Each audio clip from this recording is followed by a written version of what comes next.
সবাইকে প্রণাম, নমস্কার। সাপ্তাহিক কথামৃত পাঠের আয়োজনে সবাইকে স্বাগত জানাচ্ছি। জীবন ভীষণই লড়াইপূর্ণ, আমাদের এরমই শেখানো হয় বরাবর। লড়াই লড়াই লড়াই করে বাঁচতে হয়। বাম জমানার সে তো সাধারণ স্লোগান, জীবনটা লড়াইয়ে আছে, লড়াই করতে হবে, লড়াই করে বাঁচতে হবে। এই লড়াইয়ের যে মানসিকতা আমরা জীবনের বিভিন্ন স্তরে স্তরে, শিক্ষা প্রতিষ্ঠান, পারিবারিক জায়গা, জীবনের যে কোনো বৃহত্তর সামাজিক স্তরেই হোক না কেন, সবাইকে এই শিক্ষাটাই দিয়েছি যে জীবন লড়াইয়ের সঙ্গে আছে, আর এই লড়াইটা লড়তে হয়। এই করতে করতে কোথাও না কোথাও আমাদের একটা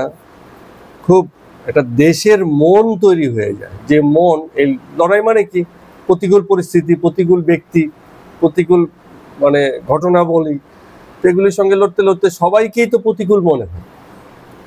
তো এই মানসিকতার ফল কিন্তু খুব ভালো হচ্ছে না। এই যে কম্পিটিটিভ ওয়ার্ল্ড, তুলনামূলক প্রতিযোগিতামূলক যে বিশ্ব, এই বিশ্বে আমরা যারা লড়াই করছি, সেই তথাকথিত লড়াই, এই করতে করতে আমরা নিজেদেরকে কোথায় এনে দাঁড় করিয়েছি, আমরা একটু সচেতনভাবে ভাবলে দেখতে পাবো।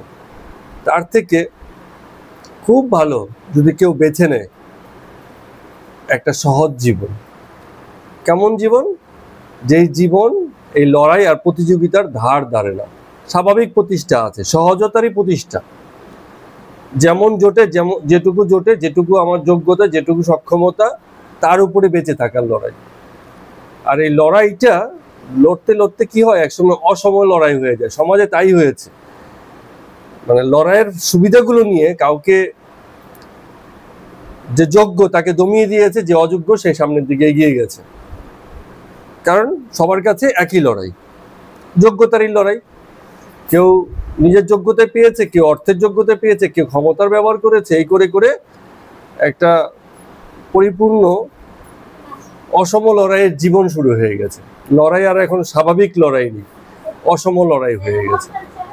তার থেকে কোনো অনেকাঙ্ক্ষী ব্যক্তি, জীবন সম্পর্কে যে অনেক বেশি উচ্চাশা রাখে না, এমন ব্যক্তির কাছে সহজ জীবন অনেক আনন্দপূর্ণ জীবন।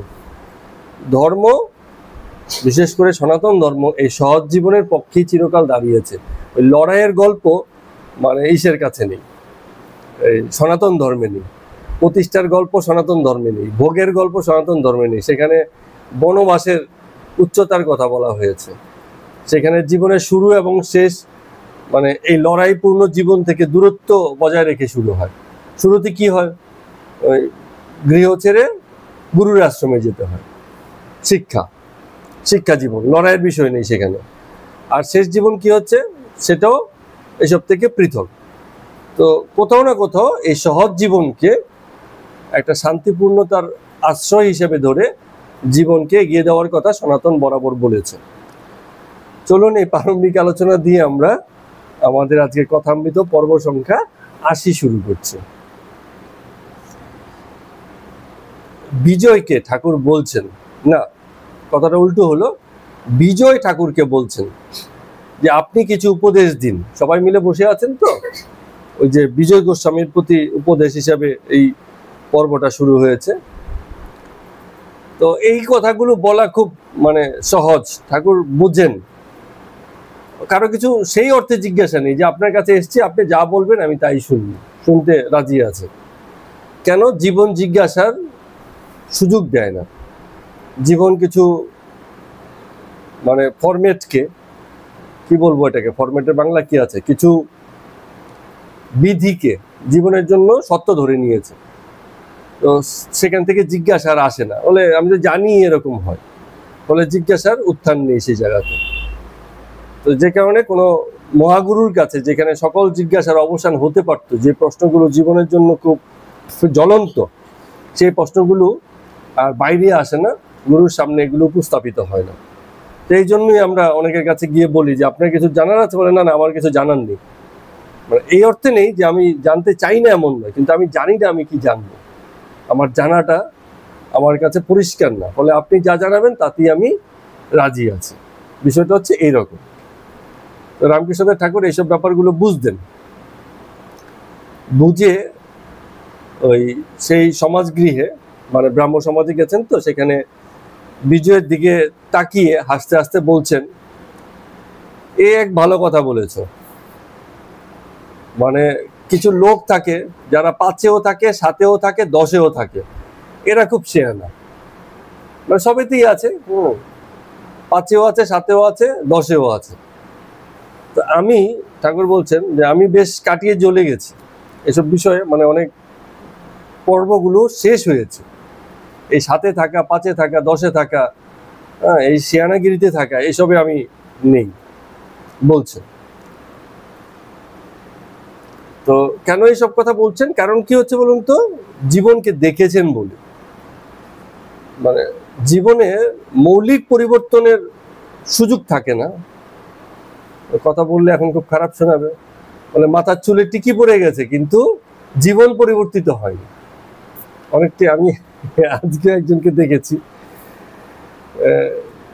জানি বলে বলছি আর কি, কাছের লোক বলে বলছি, ভালোবেসেই বলছি, কোনো হিংসা দেশ থেকে বলছি না, যে টিকি তো এসে গেছে অনেক দিন থেকে, বাস এটা একটা খুব স্টাইলের মধ্যেও হয়ে গেছে এখন, অনেকে এটা রাখাটাকে পার্ট অফ স্টাইলও মনে করছে, কিন্তু জীবন কি সেই মৌলিক পরিবর্তনে দাঁড়িয়েছে, এই প্রশ্ন থেকে যায়। আমরা বিচার করার কেউ নেই, সেই ব্যক্তি বিচার করুক না, যে এই যে ভেক হয়ে গেল জীবনের সঙ্গে, জীবনের স্থিতির সঙ্গে যদি সেই ভেক না যায়, তাহলে এটা খুব ইউজফুল ভণ্ডামি হয়ে যায়। ইউজফুল মানে কি, ভণ্ডামি বটে, কিন্তু আমার জন্য খুব উপকারী, খুব কাজে লাগে এই জিনিসটা, খুব স্বস্তিদায়ক, এরকম একটা ব্যাপার এসে যায়, উপকারী, কাজে কাজে এসে গেল।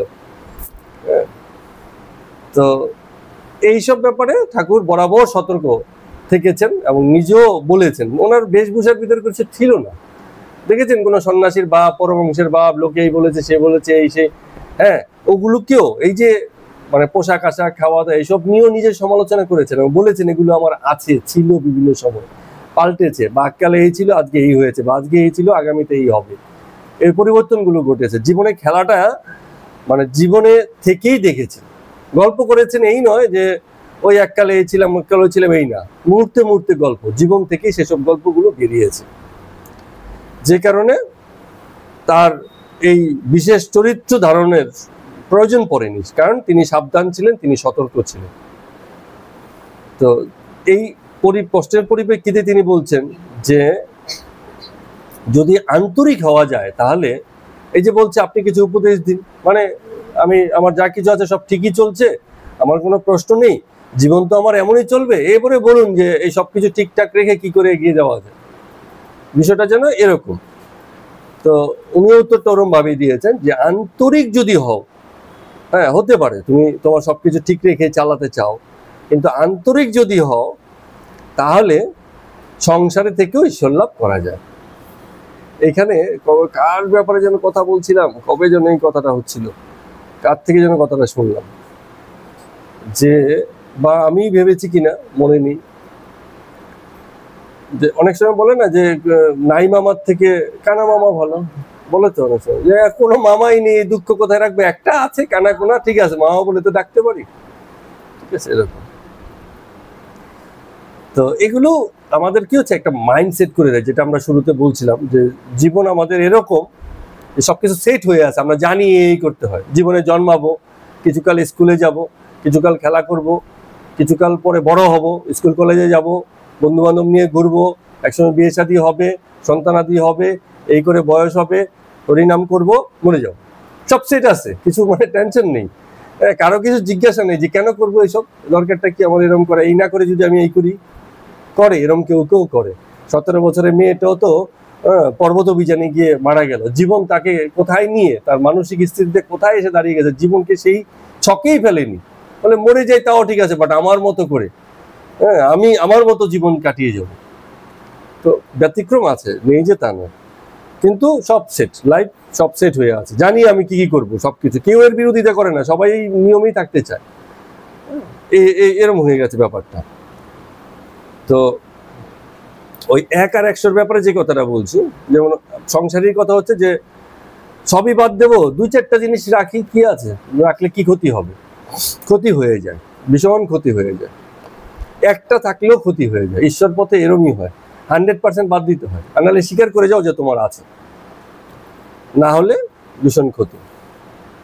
যেমন কাউকে বলা হলো যে জগতে সকল নারীকে মাতৃজ্ঞান করবে, যেমন ঠাকুর যেটা সবসময় বলে। এখন কেউ সংসারী বলবে সবাইকে তো করা যাবে না, বাড়িতে তো একজন গিন্নি আছে, তাহলে এককে বাদ দিয়ে মাতৃজ্ঞান সবাই। কিন্তু সেখানেও দোষ ঘটে যায়। এখন কেন? কারণ যে অবিবাহিত ছেলে আছে, যেমন নরেন্দ্রের মতো কেউ, কি অন্য রাখালের মতো কেউ, ও যদি বলে যে সবাইকে মাতৃজ্ঞান করব, কিন্তু আমার তো গৃহস্থ আশ্রমেরও প্রয়োজন আছে, তখন ওই যে একজনকে বাদ দিয়ে সকলকে মাতৃজ্ঞান, সেই একজনকে কি করে খুঁজে বার করবে যদি সবাই মাতৃজ্ঞানেই থাকে? তাহলে মানে মাতৃজ্ঞান দাঁড়ালো না। কিন্তু আমি সবাইকে মায়ের সমতা দিচ্ছি, তুল্যতা দিচ্ছি, একজনকে আছে যাকে বলছি না, ইনি বাদ, তো ইনাকে আমি আমার জীবনে যে বাছাই করব, তখন তো আমার সামনে অনেক খুলে গেল, অপশন অনেক দাঁড়িয়ে গেল, অনেকের মধ্যে থেকে বাছাই করতে হবে। ইনি তো সেট হয়ে নেই। একটা বেটা ছেলের জীবনে তার স্ত্রী কি হবে সে তো আগে থেকে জানে না, তাকে অনেকের মধ্য থেকে বাছাই করতে হবে। তাহলে এক যখন থাকে তখন সেটার এক হয়ে থাকে না, সেটা বহু হয়ে যায়। একটা থাকলেই বহু হয়ে যায়। যদি বলে যে আমি একটা মিষ্টিও খাবো না, কোনো মিষ্টি খাবো না, তাহলে ঠিক আছে।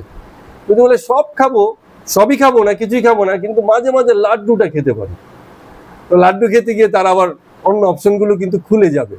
দোকানে গিয়ে অন্যগুলোর দিকে তাকাবে, দুর্বলতা লাগবে, বলে প্রতিদিনই এসে এসে লাড্ডু খাই বা মাঝে মধ্যে এসে লাড্ডু খাই। দোকানদারি বলবে একদিন তো কিছু খান স্পেশাল, দেখুন করেছি আপনার জন্য, খেয়ে তো দেখুন, খুলে গেলে অপশন। আর যদি এই অপশন হয় যে আমি কোনো মিষ্টিই খাবো না, বন্ধ চিরতরে, আপনার আর কোনো, ওইটাই সাধুতা। সাধুতা কোনটা? সাধুতা হচ্ছে অপশন সব বন্ধ, কিচ্ছু নেই, এত সাধু। 100% সেখানটায় আছে, 99% না, 1% থাকাটাও ভেজাল।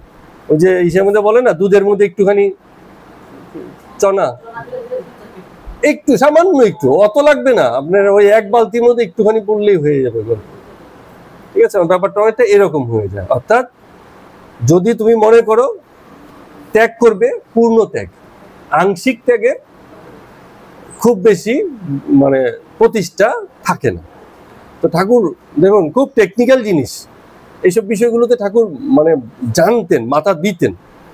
এবং আমরা যতটুকু বুঝতে পারছি যে ব্যাপারগুলোকে ওই জায়গা থেকে বলছেন যে যদি মনে করো সংসারে থেকেও করবে, আন্তরিক হয়ে দেখাও, যদি হতে পারো ওকে, কোনো সমস্যা নেই। আর লোকে তো আন্তরিক হতে গেলে মুশকিল হয়ে যায়। কজন একদম অন্তর থেকে ঈশ্বরকে ডাকতে পারে? সবাই তো নিয়মের ডাকাই ডাকে, সময় হলো, বিকেল হলো, ফাঁকা হলো, ডাকতে শুরু করলো। আর আন্তরিক ডাক কি? যখন তখন এসে যাবে। ও বাবা, কখন কি আছে, এই মুহূর্তে আমার কি কাজ, এই মুহূর্তে কোথায় যেতে হবে, এই মুহূর্তে রান্না, এই মুহূর্তে আমার ব্যবসার কাজ, এসব আন্তরিক ডাক উঠলে তখনই উঠে যাবে। বাহ্যে পাওয়ার মতো ব্যাপার। ঠাকুর তো নিজেও বলেছেন, ছেলে বলছে যে যখন বাহ্যে পায় মা আমায় ডেকে দিও, বলে আমায় ডাকতে হবে না, বাহ্যই তোমাকে ডেকে দেবে। বাথরুমে চাপ এলে কাউকে বলতে হয় না, সব জায়গা মতো যে যেখানে আছে দৌড়তে শুরু করে, এরকম অবস্থা। চলন্ত ট্রেন থেকে লোক নেমে যায়। আমার তো কাকার একবার এরকম হয়েছিল, বাসের মধ্যে স্ত্রী, পুত্র, কন্যা সবাই ছিল, মানে এমন চেপেছে মানে বাস থেকে নেমে গেছে, কোথায় গিয়ে গেছে হিসেব নেই, শুধু বলছে যে আমরা যে কোনো এক জায়গাতে গিয়ে মানে নেমে যেও বা একটা ব্যবস্থা করো, কথা বলার টাইম নেই। তাহলে তেমন আন্তরিক টান, আন্তরিক টানটা তেমন আন্তরিক টান, যদি তেমন হয় তাহলে সব ঠিক আছে। তো এখন আচ্ছা, তো এখন ঠাকুর বলছেন যে সংসারে থাকো, তোমরা তো চাওই এটা, মানে যে সংসারে থেকেও যাতে সবকিছু মেন কি করে করা যায় সেটা, তো থাকো, সংসারে থাকো, কিন্তু বড় মানুষের বাড়ির ঝিয়ের মতো সংসারে আছো। বড় মানুষের বাড়ির ঝি মানে অনেক বড় ফ্যামিলিতে অবস্থাপন্ন পরিবারের ঝি, বা ওই যে ঘরের খুব কাছের লোক, আগে তো তাই ছিল। তো তারা কি করে ওই বাড়িতেই থাকে, জীবন কাটিয়ে দেয় ওই বাড়িতে, কিন্তু তারপরেও ওই মাঝে মাঝে দেশে বাড়িতে যায়, গ্রামের বাড়িতে যায়, কারণ সেখানে তার নিজের সংসার বসানো আছে। তো থাকে, নিজের মনে করেই করে, জীবনও তাতেই কাটিয়ে দেয়, কিন্তু জানে এই যে সবকিছু আপন হয়েও আপন নয়। মালিকের ছেলেটি নিজেরই ছেলে মতো, কিন্তু নিজের ছেলে নয়, এটা সে খুব জানে। তো যেন সবসময় এই জিনিসটাই যেন, যে এই গৃহ, এই পরিবার, এই পুত্র, এই কন্যা, এতেই মজে থেকো না যে এই সব আমার হয়েও আমার নয়, এই ভাবনাটাই রাখো সবসময়। আর কার তাহলে এসব? কার? এসব তারই।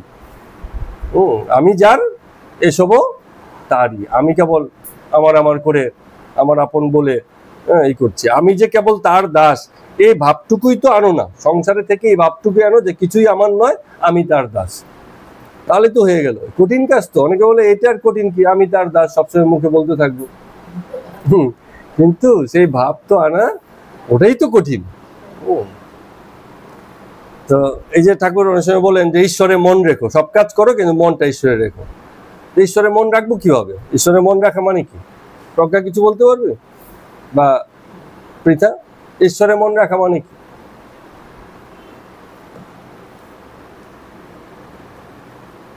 ঈশ্বরকে ডাকবো, মাঝে মাঝে ঈশ্বরের কাছে প্রার্থনা করব, সব কাজের মধ্যে ঈশ্বরের নাম করতে থাকবো, তাহলে কি হতে পারে?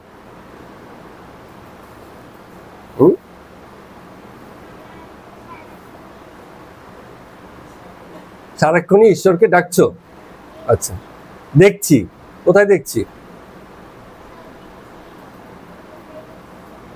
সব জিনিসে ঈশ্বর আছে। ওই তো সেই গদ বাঁধার কথা। হ্যাঁ, ধ্রুবের মতো। হ্যাঁ হ্যাঁ, না কথা তো ঠিকই আছে, কথা তো ঠিক আছে। আত্মা ব্রহ্ম সম্বন্ধেই তো আমরা বলি, আমরাই তো বলি। কিন্তু দেখা হলো কোথায়? ঠাকুর এখানে কিন্তু ওই কথাটা, ওই যে মানে কেবল নাম আর প্রার্থনা নয়, এই অর্থ এই নয় যে আমি তার নাম করছি, তার প্রার্থনা করছি, তার চিন্তা করছি, এটা নয়। ঈশ্বরে মন রাখা মানে হচ্ছে ঈশ্বরের গুণে মন রাখা, বা ঈশ্বরের গুণে স্থিত হওয়া, যেটা আমাদের গীতাতেও খুব বলেছে। হ্যাঁ, নিস্তরগুণ্য অর্জুন, অর্জুনকে বলছে নিস্তরগুণ্য হও, অর্থাৎ সত্য রজতম তারও পারে গিয়ে দাঁড়াও। অর্জুনকে বলছে সত্য রজতম এই তিন গুণ তো নিয়েই জন্মেছো তুমি, এই তিনেরই আধার তো, এর পারে গিয়ে দাঁড়াও। এর পারে যাওয়া মানেই স্থিত হওয়া, ঈশ্বরে স্থিত হওয়া। আর আমাদের সংসারের জন্য কি? সংসারের জন্য একটাই জিনিস, একটাই চ্যালেঞ্জ, সবচেয়ে বড় চ্যালেঞ্জ সেটা হচ্ছে বৈরাগ্য। সংসারে পূর্ণরূপে থাকো, একেবারে মিলে মিশে এক হয়ে থাকো, তাতেও কিচ্ছু অসুবিধা নেই যদি মনে পূর্ণ বৈরাগ্য থাকে। তো ঈশ্বরে মন রাখা মানে হচ্ছে পূর্ণ বৈরাগ্যে স্থিত থাকে। বৈরাগ্যের মানে হচ্ছে এই সবই তার, আমি তারই অংশ। না,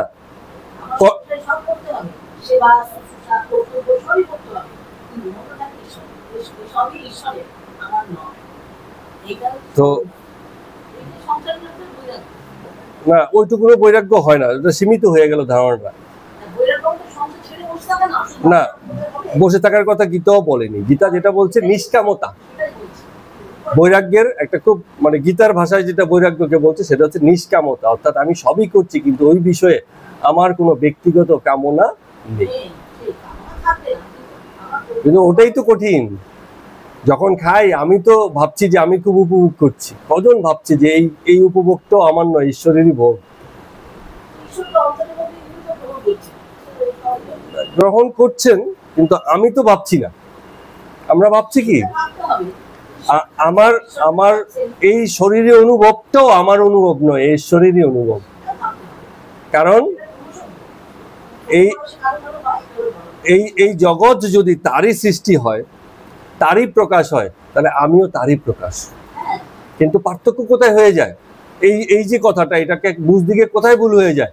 যখন আমি ভাবছি যে এই ব্যাপারগুলো এগুলো ব্যক্তিগত আমার, ঠিক আছে? এই যে ভাবাটা, এই যে আমার ভাবাটা, আমি ভাবাটা ব্যক্তিগত মানে সবসময় স্বামী স্ত্রী পুরুষই না, ব্যক্তি নিজেও নিজের আমার হয়ে আছে, আমিও আমার হয়ে আছি। হ্যাঁ, এই যে আমি ভাবনা, এই ভাবনা আমারই ভাবনা, এটা অন্য কারণ নয়। আমি একটা ভালো জামা পরেছি, মনটা খুশি খুশি লাগছে, ঠিক আছে? এই খুশি খুশি বোধটা সরে যেতে হবে। জামা পরেছি, জামা পরেছি, ঠিক আছে? হ্যাঁ, তো যেমন ঠাকুরের যেটা হতো যে অনেক সময় যেইগুলো ইচ্ছে হতো, না না পেটের ক্ষেত্রে ঠাকুর বলেছেন না, পেটের ক্ষেত্রে ঠাকুর বলেছেন, যেমন যারা এক সাধু এসে বলছিল না সেদিন যে তুমি খাচ্ছ না খাওয়াচ্ছ, প্রশ্নটা হচ্ছে সেই জায়গা থেকে দেখার দৃষ্টিভঙ্গি, যে আমি খাচ্ছি না খাওয়াচ্ছি, আমি এই শরীরটাকে খাওয়াচ্ছি ঈশ্বরের কর্মের জন্য, আমার শরীরটাকে ঈশ্বরের কাজে লাগাবো এই উদ্দেশ্যে। হ্যাঁ, তো এই দৃষ্টিভঙ্গিতে স্থিত থাকা, সবসময় এটাতেই থাকা, এই দর্শনেই থাকা জীবনে, যেখান থেকে নিজের এই আমি অস্তিত্বটাও বিলোপ হয়ে যায়। আর এই আমি অস্তিত্ব বিলোপ বৈরাগ্য না হলে আসে না। বৈরাগ্য মানে হচ্ছে জগতের এই সকল কিছুর প্রতি অনাসক্ত থাকা, অর্থাৎ আমার কোনো আসক্তি নেই।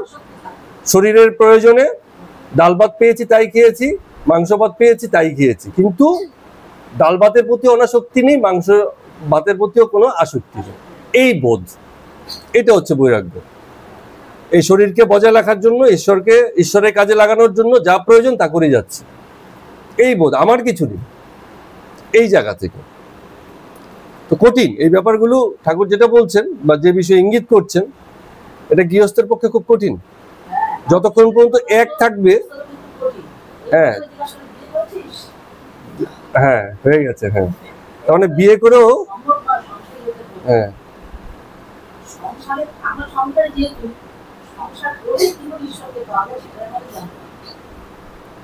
আচ্ছা, এবারে দেখুন ঠাকুর আবার বিজয়কে আরেকটা কথা বলছে, যেহেতু ব্রাহ্ম সমাজের লোকেরা ধ্যান করতেন, সেখানে বিজয়ের প্রতি আবার ঠাকুর একটা বলছেন যে আমি আগে চক্ষু বুঝে ধ্যান করতাম। ঠাকুর বলছেন যে চোখ বুঝে ধ্যান করতাম, তারপরে ভাবলুম এমন চক্ষু বুঝে থাকলে পরে ঈশ্বর আছেন, মানে চক্ষু বুঝে ধ্যান করলে ঈশ্বরকে দেখতে পাচ্ছি, তো চক্ষু খুললে আর ঈশ্বরকে দেখতে পাচ্ছেন, তাহলে কি চক্ষু খুললে কি ঈশ্বর নেই? ঠিক আছে, বলছেন বলে তাহলে চক্ষু খোলা আর চক্ষু বন্ধ রাখা, যে ঈশ্বর দর্শন করেছে সে দু জায়গাতে ঈশ্বরকে দেখবে, বুঝলেও দেখবে, চক্ষু খুললেও দেখবে। আর যারা একটা হয় আরেকটা হয় না, সে অ্যাকচুয়ালি ঈশ্বরকে দেখছে না, দেখলে সর্বত্রই দেখবে, সর্বক্ষণই দেখবে, চক্ষু খুললেও দেখবে, চক্ষু বন্ধ করলেও দেখবে। তো ওনার আংশিক ধ্যান চলে গেল, মানে যখন উনি ধ্যানস্থ হন তখন তো সমাধিতে চলে যান, মানে বাহ্য জ্ঞান থাকেই না, এরকম ব্যাপার। তো ওই যে শিবনাথের সঙ্গে দেখা করতে গেছিল, বলছেন যে কেন শিবনাথের সঙ্গে দেখা করতে গেছিলাম, তোমাদের এখানে এসে তোমাদের মন্দির পার করে গেছি শিবনাথের বাড়িতে। কারণ হচ্ছে শিবনাথের একটা জিনিস আছে, ওর ভিতরে সবসময় একটা ঈশ্বর চিন্তা চলে, ওর ভিতরে সার আছে, এই জন্য ঈশ্বরের শক্তিকে কাছে থেকে দেখতে যাই, যে আমি ছাড়া আর কোথায় ঈশ্বরের শক্তির প্রকাশ আছে তাকে দেখতে যাই। হ্যাঁ, বলে তোমাদের মধ্যে থেকে কেউ কেউ খুব ভালো গান গায়, কেউ খুব ভালো বাজনা বাজায়, তো এই যে একটা বিদ্যা, একটা শক্তি, এতেও তার প্রকাশ, যার মধ্য দিয়ে প্রকাশ সে জানে না, কিন্তু তার ভিতর দিয়ে প্রকাশিত হচ্ছে। তো যে জানে সে সেটাকে তখন উচ্চ কাজে লাগিয়ে দেয়। যেমন আমার ইচ্ছা এরকম যে কেউ যদি গানই গায়, তাহলে সে কেবলমাত্র চেতনার পক্ষের গানই গাইবে, আধ্যাত্মিক গানই গাইবে, কি শ্যামা সঙ্গীতিকে, মানে এমন গান গাইবে যেখান থেকে চেতনার প্রকাশ হয়। অনেক গান তো আছে, মানে সেগুলো তো চেতনার কোনো, সেই গানগুলো, তার মানে কি হচ্ছে, যদি গাইতেই হয় আমার ভিতরে যদি সেই শক্তির প্রকাশই থাকে, সেটাকে আমি তারই কাজে লাগাবো। আমি চটুল গান গাওয়ার ক্ষেত্রে অত ভার্সেটাইল হওয়ার দরকার নেই, চয়েসই হবে না। কবে যেন একবার দেখেছিলাম কোনো একটা, ওই যে আপনাদের টিভিতে রিয়েলিটি শো হয় না, সেখানে একটা মেয়ে এসছিল, সে বাউল গান টান গাইতো, তাকে বলা হয়েছিল অন্য গান গাইতে, বলে ও আমাকে দিয়ে হয় না, আমি গাইবো না। কিন্তু ওরা কিন্তু ঘুরিয়ে দেয় এই যে অনুষ্ঠানগুলোতে, পরবর্তীতে দেখেছি অনেক সময়, বলে না তাহলে আর এগিয়ে যেতে দেয় না, বা এরকম কিছু ব্যাপার, বা এখন হয়তো সুযোগও থাকতে পারে, জানি না নিয়ম কানুন কি আছে ওদের ব্যাপার। কিন্তু ওরা সেসব সিঙ্গারকেই প্রথম দ্বিতীয় তৃতীয় এরকম নিয়ে আসে, যারা সব ধরনের গান গাইতে পারে, যে একটা টাইপের, ওদেরকে বেশি দূর এগুতে দেয় না। হ্যাঁ, ওটা তো জগতের হিসেব। হ্যাঁ,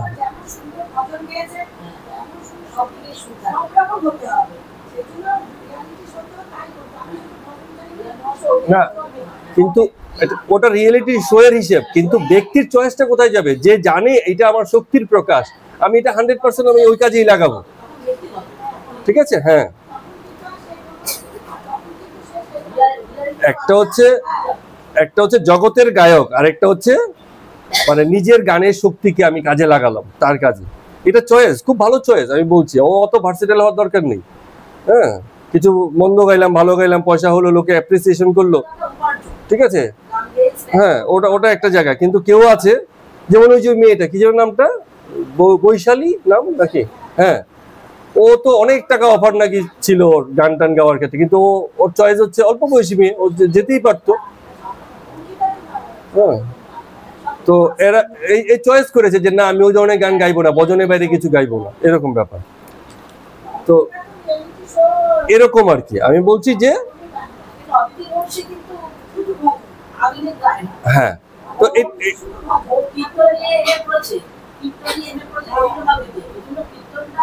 হ্যাঁ, তো এই যে চয়েসটা হলো, এই চয়েসটাকে আমি রেসপেক্ট করি, যে সে মনে করছে যে আমার এইটুকু গুণ আছে, হ্যাঁ, সরস্বতীর কোনো প্রকাশ আমার মধ্যে আছে, এটাকে আমি পূর্ণভাবে এই কাজে লাগিয়েছি, এটা আমার চয়েস, সচেতন চয়েস, ঠিক আছে, এটাকে আমি রেসপেক্ট করি।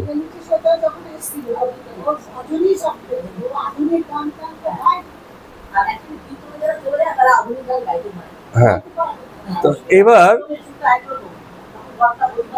দেখুন, তো এই কথাগুলো কেন বলছেন ঠাকুর, কারণ ওই যে দেখছেন ঠাকুর সকলের মধ্যে যে কার ভিতরে শক্তির প্রকাশটা হচ্ছে, ঈশ্বরের প্রকাশটা হচ্ছে। যেমন কেদারের সম্পর্কে বলতে গিয়ে বলছেন যে কেদারের এমন একটা স্বভাব, ও মা আমার কাছে এসে পড়েই দু কথা বলছি কি বলছি না, গান গাইছি কি গাইছি না, ও চোখ দিয়ে জল পড়তে থাকে। হ্যাঁ, মানে ভিতরে ভিতরে চোখ দুটির দিকে তাকিয়ে থাকি আমি, প্রায় চোখ দুটো যেন ছান বড়া হয়ে আছে, সবসময় বড় বড় চোখ যেন জল মানে এসে যায়, এরকম একটা অবস্থা। বলে ও কেন কাঁদে তাহলে? এই যে আসে ঠাকুরকে দেখেই যেন চোখে জল এসে যাচ্ছে। কারণ ওই যে কেদার কোথাও না কোথাও তার এই উপলব্ধি হয়, একটা আক্ষেপ তার মধ্যে মানে সবসময় হয়তো চলতে থাকে, বা ঠাকুরকে দেখলে আরো বেশি করে মনে পড়ে যে এই যে জীবনটা আমি কাটাচ্ছি, এই জীবন আমি কাটাতে চাই না। আমার এই আক্ষেপের জীবন, এই সুযোগটা, যে জীবনটাকে আমি আরো উচ্চতর কিছু কাজে লাগাতে পারতাম, আমার যা উচ্চতম পছন্দ হওয়া উচিত ছিল, যেটা আমার মহৎ পছন্দ হওয়া উচিত ছিল, আমার জীবন সেই মহৎ পছন্দে দাঁড়িয়ে নি। এই জন্য আক্ষেপ, ঠাকুরের কাছে এলে চোখ দিয়ে এমনি জল পড়ে যায় যে কি করছি, অন্য কাজে ব্যস্ত হয়ে আছি, জীবন তো শেষ হয়ে যাচ্ছে, অথচ আমি মানে করতে পারছি না। এই আক্ষেপ যদি ভক্তের ভিতরে না থাকে না, ও তো এরকম যে আজকের আলোচনার প্রথম যেটা শুরু হয়েছিল বিজয়কে দিয়ে, যে আপনি কিছু উপদেশ দিন, আপনি যা বলবেন তা তো শুনতে রাজি আছে। কিন্তু কেদারে সেই কথা বলবে না, কেদারে সে শুধু কাঁদবে যে আমি তো বুঝে গেছি আমার জীবন আমি ঠিক চালাচ্ছি না, আমার জীবন ঠিক পথে চলছে না, আরো ভক্তিপূর্ণ হওয়ার সুযোগ ছিল, আমি সেই পছন্দটা জীবনের জন্য তৈরি করতে পারছি না। এই জন্য এসে কিছু না বলি এমনি এমনি কাঁদতে থাকে, কিছু বললে একটু গান গাইলে একটু হলে এসে কাঁদতে থাকে। এরকম ভিতরে সেই আক্ষেপটা আছে, জীবনের প্রতি আছে, এবং সেই পরম সত্তার প্রতি সংযোগের অভাবটার মানে তাদের অনুভবটাও আছে ভিতরে ভিতরে। তো যাই হোক, এবার অষ্টমীর দিন অধরের বাড়িতে গেছেন ঠাকুরের প্রতিমা দর্শন করার জন্য, দুর্গা ঠাকুর অষ্টমীর দিন। এবং অধরের বাড়িতে যাওয়ার আগে ঠাকুর রামের বাড়িতে গেছেন, সঙ্গে অনেকে আছেন, বিজয়, কেদার, রাম, সুরেন্দ্র, চুনিলাল, নরেন্দ্র, নিরঞ্জন, নারায়ণ, হরিশ, বাবুরাম মাস্টার, অনেকেই আছেন। রাখাল এখনো বৃন্দাবনে, বলরাম এখনো বৃন্দাবনে, ওরা ফেরেনি। তো এর মধ্যে বিজয় এবং কেদার দুজনেই আছেন। তাদেরকে দেখে ঠাকুর মানে দুজনকে তাকিয়ে বলছেন, বাহ আজ খুব মিলেছে দুজন, হ্যাঁ, এক ভাবের ভাবি, মানে দুজনের মধ্যে মিল আছে। তো ঠাকুর ইয়ার্কি করছেন আর কি। আবার বলছেন, হ্যাঁ গো, গেল দিনকে যে শিবনাথের বাড়িতে গেলাম, শিবনাথের সঙ্গে দেখা হলো না, শিবনাথ জেনেছে আমি গেছিলাম যে? তো বিজয় বলছে, হ্যাঁ ওনার সঙ্গে দেখা হয়েছিল, উনি জেনেছেন আপনি যে গেছিলেন, কিন্তু কোনো এক ব্যস্ততার জন্য হয়তো মানে এখনো পর্যন্ত আপনার সঙ্গে দেখা করার জন্য সে আসতে পারেনি। তো রামকৃষ্ণদেব ঠাকুর বলছে যে মনে চারটি স্বাদ উঠেছে, ওনার তো এই বিষয়গুলো আছে, মাঝে মাঝে মনে চায় কিছু স্বাদ বা ইচ্ছে হয়। এখন এই মুহূর্তে কি ইচ্ছে? বলছেন যে বেগুন দিয়ে মাছের ঝোল খাবো, হ্যাঁ ইচ্ছে। ওই শিবনাথের বাড়ি গেছে, ওর সঙ্গে দেখা করবো, মনে স্বাদ, ওর সঙ্গে দেখা হয়নি, ইচ্ছেটা রয়ে গেছে, শিবনাথের সঙ্গে দেখা করব। আর হরিনামের মালা এনে ভক্তেরা জপ করছে, এই দৃশ্য দেখব। আর 8 আনার কারণ অষ্টমীর দিন তন্ত্রের সাধকেরা পান করবে, তাই দেখবো আর প্রণাম করব। জানি না এটা কোন রীতি, আমার তো জানা নেই। অষ্টমীর দিন তন্ত্রের সাধক যারা আছে তারা কারণ রস পান করে। কারণ রস মানে হচ্ছে সুরা সুরা মদ, ঠিক আছে, এমন কিছু পান করে। তো ঠাকুর বলছেন যে তারা এটা পান করবে, আমি এটা দেখবো আর প্রণাম করবো। তন্ত্র সাধনে এইসব চলে। তো নরেন্দ্র বসেছিল সেই পুজোর অনুষ্ঠান বাড়িতে, 22-23 বছর বয়স তার তখন। তো নরেন্দ্রের সঙ্গে তো ঠাকুরের বিশেষ ভাব। তো নরেন্দ্র বসেছিল, নরেন্দ্রের মানে হাঁটুতে নিজের একটা পা আলতো করে ছুঁয়ে দিয়ে তিনি সমাধিস্থ হয়ে গেলেন, ঠিক আছে। এটা এর আগেও করেছেন, এবং একদম বাহ্যশূন্য, কোনো রকম হুঁশ নেই, সমাধিস্থ। তো অনেকক্ষণ পরে সমাধি ভঙ্গ হলো। তো নিজে নিজে কথা বলছেন যে স্থূল সূক্ষ্ম কারণ মহাকারণ। স্থূল হচ্ছে যখন দেহবোধে আছি তখন স্থূল বোধ, জগতের বোধ, দেহবোধ, স্থূল বোধ। তার থেকে সূক্ষ্ম হচ্ছে আন্তরিক বোধ, তারপরে কারণ বোধ, অর্থাৎ আন্তরিক বিষয়গুলোকে বাদ দিয়ে কারণিক বিষয়ে যাওয়া। এরপর হচ্ছে মহাকারণ। মহাকারণ হচ্ছে একেবারে আদ্যা শক্তিতে, আদ্যা স্বরূপে লীন হওয়া, এরম ভাব। তো মহাকারণে গেলে একবারে চুপ, সেখানে আর কোনো কথা চলে না, ঠাকুর বলছেন। তো বলছে এই মহাকারণে খুব উচ্চ কোটির লোক, অবতারাদি যারা আছেন তারা পৌঁছেন, এবং ওদের এত ক্ষমতা যে সে মহাকারণে পৌঁছে আবার নিচেও আসতে পারে। যেমন অনেক সময় সিঁড়ি বেয়ে ছাদে উঠলো, আবার ওনাদের ক্ষমতা আছে, ওনারা নিচেও নেমে আসেন। কিন্তু সাধারণ লোকের সেই ক্ষমতাটা অনেক সময় হয় না। রাজার 7 তলা বাড়ি, সাধারণ লোক কোথায় পর্যন্ত যাবে? বাড়ি অব্দি যাবে, 7 তলা অব্দি ওঠার সুযোগ নেই। কিন্তু রাজার পুত্র, রাজার কন্যা, রাজা বা রাজার কাছের লোক, তারা ওই নিচতলা থেকে 7 তলা অব্দি সব জায়গাতেই যেতে পারবে। বলছে আর কি যে সাধারণ লোকের ক্ষেত্রে কি হয়, যারা সংসারেই বিশেষভাবে নিমগ্ন, তারা ওই করেই মানে চলে যায়। একটু ভক্ত হবে, একটু না হয় পাঠ শুনবে, একটু না হয় সৎসঙ্গ করবে, এই করেই জীবন কেটে যায়। সেই ইসের মতো, অধরের মতো এসে, কেদারের মতো এসে চোখের জল ফেলবে না, ভাববে যে হ্যাঁ সৎসঙ্গ তো আজকে হয়েও গেছে, ঠিক আছে, হ্যাঁ সবই হচ্ছে, সংসারও চলছে, সাধুসঙ্গও চলছে, ঠিক আছে, আমি হ্যাপি আছি, এরকম ভাব। কিন্তু উচ্চ কোটির লোক যারা আছে তারা সেখানে সন্তুষ্ট থাকে না, আরো গভীরে, আরো উঁচুতে। হ্যাঁ, ঠাকুর একটা গল্প বলেছেন, কোনো একটা সেই কি বলে কাঠুরে না, যে কাঠ কাটে, তাকে বলেছিল যে গভীরে যাও, বনের গভীরে যাও। তো কিছু গভীরে গিয়ে দেখেছে চন্দন কাঠ, তো কিছুদিন তাতেই খুশি। তারপরে বলছে গভীরেই যাও, বলে চন্দন পর্যন্ত গিয়ে দাঁড়িয়ে থাকতে, আরো গভীরে রূপুর খনি, সোনার খনি, গভীরে যেতেই আছে, এই গভীরতার কোনো শেষ নেই। ব্যাপারটা হচ্ছে এরকম, সাগরের তল পাওয়া যায় না। এখন তো বলছেন ঠাকুর যে কিছু কিছু তুবরি আছে, তুবরি মানে হচ্ছে বাজি, তুবরি বাজি বলে আগুন লাগিয়ে দিলে একবার এক রকম মানে ডিজাইন বেরোতে থাকে, একবার একরকম, আরেকবার একরকম, 3-4 রকমের ডিজাইন বেরিয়ে একসময় ফুস করে শেষ হয়ে যায়। আবার কিছু কিছু আছে কম দামি তুবরি, ওই একটু আগুন দেওয়ার পর ফুস করে একটুখানি কি বেরোলো শেষ, শুরুতেই শেষ। তো জীবনকে বলছেন আর কি, যে কিছু মানুষের জীবনে ওইটুকু ফুস পর্যন্তই শেষ।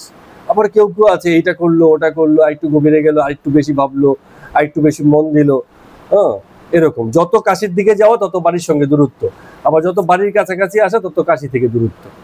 হ্যাঁ, যত বৈরাগ্য মন তত সংসার থেকে দূরে, আবার যত সংসারের কাছাকাছি তত বৈরাগ্য থেকে দূরে। দুই একসঙ্গে হয় না, ঠিক আছে, একটা দূরত্ব তৈরি হয়ে যায়। তো বলছে যদি কেউ সাধ্য সাধনা করে উপরে উঠে যায়, সে এসে আর খবর দিতে পারে না, সে সেখানেই থেকে যায়। হ্যাঁ, যার সন্ন্যাস হয়ে গেছে তার, সে আবার কান মুলে বলবে না থুক্কু ভুল হয়ে গেছে, চলে এবার সংসারে আবার যাই। হ্যাঁ, সেই পথে আর ফেরার উপায় নেই, এরকম। তো ঠাকুর বলছেন কিছু কেউ আছে নিত্য সিদ্ধের পর্যায়ে, যেমন উদাহরণ দিতে গিয়ে হোমা পাখির কথা বলছেন। পাখি আকাশেই ডিম পারে, সেই ডিম পড়তে পড়তে ফেটে বাচ্চা বেরোয়, সেই বাচ্চাও পড়তে নিচে পড়তে যখন দেখে মাটির কাছাকাছি এসছে, ও বুঝে যায় মাটিতে পড়লেই এখানে শেষ, জীবনের অবসান। তখন উপরে আকাশে তাকিয়ে দেখে মা, এবং সেই মাটিতে পড়ার আগেই পাখা ঝাপটাতে আবার উপর দিকে উঠে যায়। এদেরকে ঠাকুর বলছেন নিত্য সিদ্ধ, মানে কাউকে শেখাতে হয় না। জগতে চোখ পেলেই দেখে, আরে জগতে সবই আসক্তি, সবই বৈরাগ্য, সবই বন্ধন, চল ভাই প্রথম থেকে এইসব থেকে দূরে থাকি, কাউকে বলে দিতে হয়নি, আগে থেকেই এসব থেকে দূরে থাকে। তো মানে আগেই ভয় পেয়ে যায়, মাটিতেই যে মৃত্যু, হ্যাঁ, এই সংসার বন্ধনই যে মানে জীবনের শেষ করে দেয়, এটাকে আগে থেকেই বুঝে যায়। তো বিজয়কে বলছেন যে তোমাদের দুই আছে, যেমন রাজা জনকের ছিল, যোগও ছিল ভোগও ছিল। রাজা জনক, ঠিক আছে, রাজ্য শাসনও করেছেন আবার যোগও করেছেন, কিন্তু কোনো আসক্তি ছিল না। বলছিলেন মিথিলা নগরী যদি আগুনে পুড়েও যায় তাতে আমার সামান্য বিকার কিছু হবে না।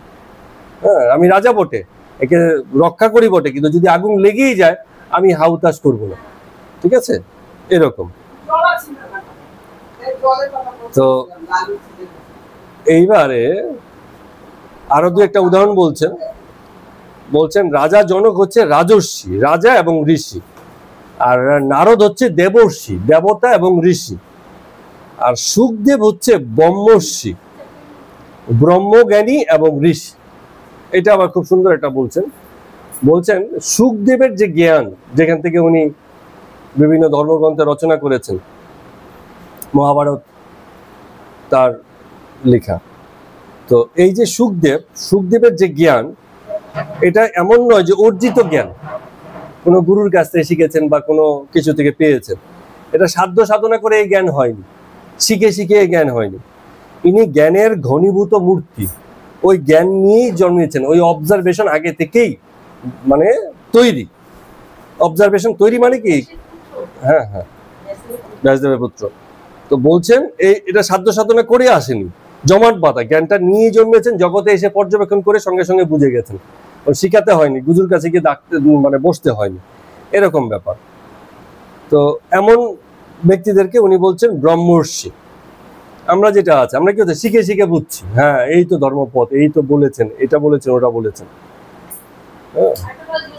হ্যাঁ,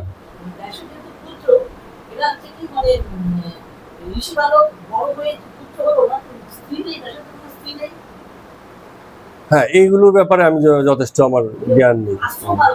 হ্যাঁ, কারণ এদেরকে বলা হয় মানস পুত্র, ঠিক আছে, এটুকু আমি বলতে পারি। অর্থাৎ যদি আমরা ওই হিসেব করতে যাই তাহলে হিসেব আমরা মিলাতে পারবো না, কিন্তু মানস পুত্র বলে একটা ব্যাপার আছে, ঈশ্বরের মানস পুত্র থেকেই জগতের বিকাশ, এরকম পৌরাণিক বিভিন্ন রকম বিষয় আছে।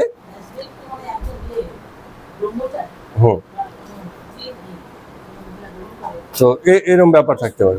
মানস পুত্র। তো ঠাকুর এক জায়গাতে এসে বলছেন যে কারণের বোতল একজন এনেছিল, আমি ছুতে গিয়ে আর পারলুম না। কারণ মানে সেই যে মদিরা, হ্যাঁ। তো বলছেন যে কেন পারলুম না, কারণ সহজ আনন্দ হলে এমনি নেশে হয়ে যায়, আমি এমনিতেই টলতে থাকি। যা ব্যাপার দেখেছেন তো, হ্যাঁ, এমনিতেই তো জগৎ বিষয়ে ভুলে যায়, মাতালের মতো থাকে। হ্যাঁ, কাপড়ের ঠিক নেই, ইয়ে ঠিক নেই, কি বলছে কি করছে, হ্যাঁ, আপন বলা মানে ইয়ে ঠিক নেই, তার আর মদ খাওয়ার দরকারটা কি। হ্যাঁ, বলছে আমার আর মদ খেতে হয় না, নিজেই বলছেন। বলে মায়ের চরণামৃত দেখে এমনি নেশে হয়ে যায়, দেখেই নেশে হয়ে যায়, মায়ের চরণামৃত পাওয়ারও দরকার পড়ে না, নেশে হয়ে যায়। হ্যাঁ, 5 বোতল মদ খেলে মাতালের যেমন হয়, আমার কিছু না খেয়ে সেই অবস্থা। আমি এসে কি খাবো। তো আবার বলছেন যে এই যে আমার অবস্থা, এই অবস্থায় আর বাইরে থেকে কিছু খাওয়া চলে না। তো নরেন্দ্র তখন বলছেন যে খাওয়া দাওয়ার সম্বন্ধে যত ইচ্ছা লাভই ভালো। যত ইচ্ছা লাভ হচ্ছে যেমন যখন মনে হয় তখন তেমন, যথা ইচ্ছা, নিয়ম হলো করতে হয় খেতে হয় তাই খাচ্ছি, ওরম না, যখন তখন, যখন যেমন ইচ্ছা হলো খাচ্ছি, ইচ্ছা হচ্ছে না খাচ্ছি না, এরম ভাব। তো এইবার দেখুন ওই যে কথাটা আমি বলছিলাম খানিকক্ষণ আগেও, যে রামকৃষ্ণদেব বলছেন যে হ্যাঁ, এই যে যত ইচ্ছা লাভের কথা বলছে, এটা অবস্থা বিশেষে হয়, সকলের হবে না। জ্ঞানীর পক্ষে কিছুতেই দোষ নেই। গীতার মতে, এই যে গীতার মতে বলছেন যে গীতার মতে জ্ঞানী নিজে খায় না, কুণ্ডলিনীতে আহুতি দেয়। এই যে কুলকুণ্ডলিনীর যে শরীর, এই শরীরে খাদ্যের যোগান দেয়, নিজে খায় না, ফলে সেই স্বাদের সঙ্গে তার কোনো সম্পর্ক নেই। এইখান থেকে নিষ্কাম হয়ে যাওয়া, যে আমি খাচ্ছি বটে কিন্তু কি খাচ্ছি সেসবে আমার কোনো ধ্যান নেই। শরীরকে, কুণ্ডলিনীকে জাগরিত করার জন্যই খাবার, ঠিক আছে। তো সে কি আর যাতা খাবার, মরা পড়ছে সেই খাবার খাইয়ে দিচ্ছে শরীরকে, কারণ নিজে তো খাচ্ছে না, ঘৃণাবোধ ভালোবোধ এসব নেই, শরীরকে কুণ্ডলিনী জাগরণের জন্য দিচ্ছে, যে তোর ঘৃণাবোধ আছে তো নে, এটা কেউ যদি তোর ঘৃণাবোধ না যায় তাহলে আর কিসে যাবে, এরকম মানে এক্সট্রিম বা চরম পর্যায়ে। আমরা বাইরে থেকে অনেকে সমালোচনা করি, কিন্তু এগুলো সব তত্ত্বেরও খুব গুরুত্ব আছে। হ্যাঁ,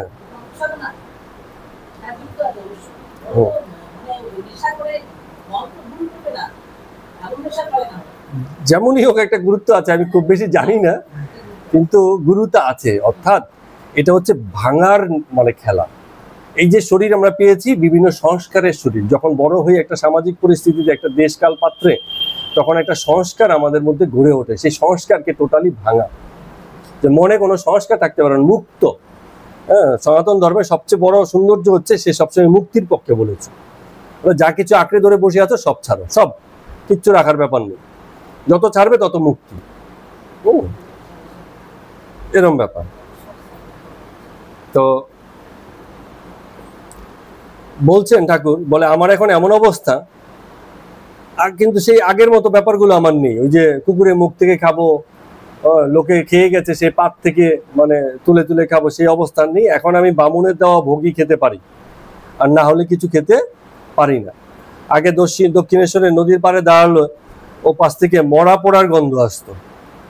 তো বলছেন যখন তন্ত্র সাধনা করছি তখন সেই মরা পোড়ার গন্ধটা নাক দিয়ে খুব টেনে নিত, গন্ধটা খুব চাই।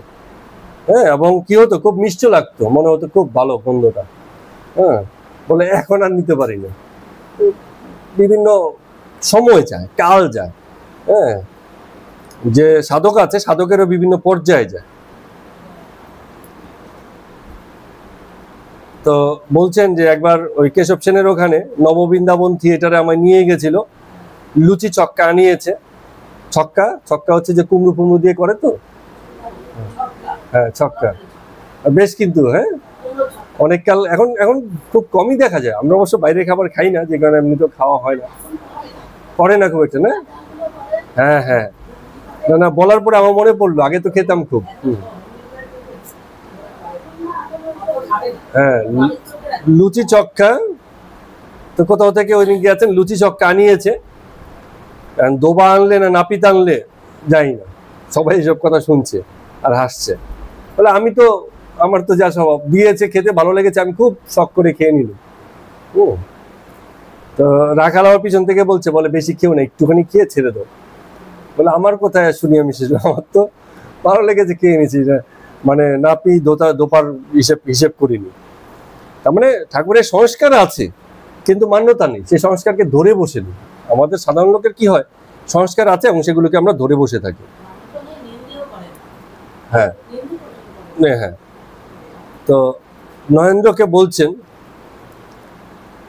যে তোমার এখন হবে, তুমি এতেও আছো ওতেও আছো, তুমি এখন সব খেতে পারবে, করতেও পারবে অনেক কিছু, কারণ তুমি সেই পর্যায়গুলো পার করোনি।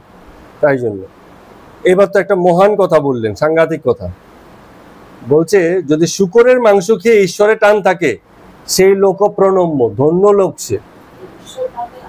হ্যাঁ, আর হবিষ্যি করেও যার কামিনী কাঞ্চনে মন থাকে, একদম ধিক। তো ঠাকুর এই জায়গাতেই মানে, এটা কিন্তু অনেকে বলবে বাহ ঠাকুর তো খুব ভালো বলছে, শূকরের মাংস খেয়েও তুমি ঈশ্বরের নাম করতে পারবে। আসলে তা বলেনি, বলছে ঈশ্বরের টানটাই আগে দরকার, এরপর তুমি কি খাচ্ছ আমি দেখবো না। হ্যাঁ, তুমি শূকরের মাংসও খাবে আবার ঈশ্বরের টানও থাকবে না, তাহলে তো আরো দিক। হ্যাঁ, ওটা আগে দরকার। ওর প্রথম কন্ডিশনই ওই যে ঈশ্বরের প্রতি টানা আছে কিনা, এরপরে তুমি কি খাচ্ছ আমি দেখবো না। কিন্তু লোকে উল্টো ভাবে দেখে, লোকে বলে যে ঈশ্বরের টানা আসুক বা না আসুক, শূকরের মাংস খেতে পাচ্ছি তাতেই ঠিক আছে। কিন্তু হিসেবটা উল্টো ভাবে করলে চলবে না। তো এটা খুব ভাইটাল প্রশ্ন। যত ধর্মাচরণ করে দেশব্যাপী লোক, এই আচরণের মধ্যে লোকে এইটাই ভুলে যায় যে আচরণের উদ্দেশ্য কি। শুধু আচরণ করে যাব, শুধু আপনারা যে প্রশ্নের উত্তরে বলেছিলাম না, শুধু 5 বেলার নামাজ, সানডেতে প্রেয়ার, কি এসে শুধু এটুকুই করব, ভাববো যে হ্যাঁ আমি খুব ভক্ত। আসল ব্যাপারটা হচ্ছে তুমি নিজেই বোঝো যে তার প্রতি সেই রকম টানের জায়গা তোমার ভিতরে এসছি কিনা। ওই যে ইসের মতো, হ্যাঁ, বারবার আজকে ওনার কথাটা খুব ভালো লাগলো, হ্যাঁ, কেদারের মতো সবসময় চোখ ছল করছে। কেন? কারণ যখনই দেখছে নিজের জীবনকে আর যখনই দেখছে ঠাকুরকে, ভাবছে যে আমার জীবনটা তো বঞ্চিত হয়ে গেল, নষ্ট হয়ে গেল। হ্যাঁ, এই ভাবনা প্রতি মুহূর্তে যদি না থাকে, এই ঈশ্বরের প্রতি যে মানে এই যে দূরত্বের কারণে যে বিচ্ছেদ, এই বিচ্ছেদ বোধ যদি না থাকে, রাধা আর গোপীদের কি ছিল, মানে বিচ্ছেদে পাগল প্রায়, বিরহে পাগল প্রায় অবস্থা, এরকম প্রতি মুহূর্তে আছে সবকিছুতে, সংসার ফংসার সবই করছে কিন্তু কিছুতেই নেই। একবার তো পরীক্ষা করার জন্য কৃষ্ণ বলছিলেন, আমরা ওই যে ইসে পড়ছিলাম নারদীয় ভক্তি সূত্রতে, যে তোমরা কেন সংসার করছো না, তোমরা তো কুলোটা হচ্ছ, কেন এরকম করছো, পরীক্ষা করার জন্য। তো ওরা যখন ফিরে যাচ্ছে, যেতে যেতে বলছে যে কৃষ্ণ তুমি বললে তো ঠিক, আমরা ফিরেও যাচ্ছি ঠিক, কিন্তু আমাদের তো তুমি ছাড়া আর কিছু নেই, কোথায় যাবো, এক তুমিই আছো, আর কিছু নেই, বাকি সব করছি মাত্র। তো এই করছি মাত্রের যে অবস্থাটা, এটাই হচ্ছে ঈশ্বর বোধ, ঈশ্বরের প্রতি ব্যাকুলতা। সেই জায়গাটাতে ঠাকুর ফাঁকি দিতে রাজি নন। ভক্তের কথায়, সংসারী ভক্তের আগ্রহের কারণে এমন কিছু বিধান দেন না যে এই করো তাতেই হয়ে যাবে, এইসব বিধান ঠাকুরের কাছে নেই। একটাই জিনিস, আন্তরিক হয়েছে কি, ঈশ্বরের প্রতি ব্যাকুলতা থেকেছে কি, ঈশ্বরের প্রতি টান এসেছে কি, তবে ওকে, না হলে আর কিছু ঠিক নেই। বাকি কোনো আচরণ দিয়ে তাকে আপন করা যায় না। ঠিক আছে, তো আজকের মতো কথামৃত পাঠ আমরা এখানেই রাখলাম। সবাইকে প্রণাম এবং নমস্কার।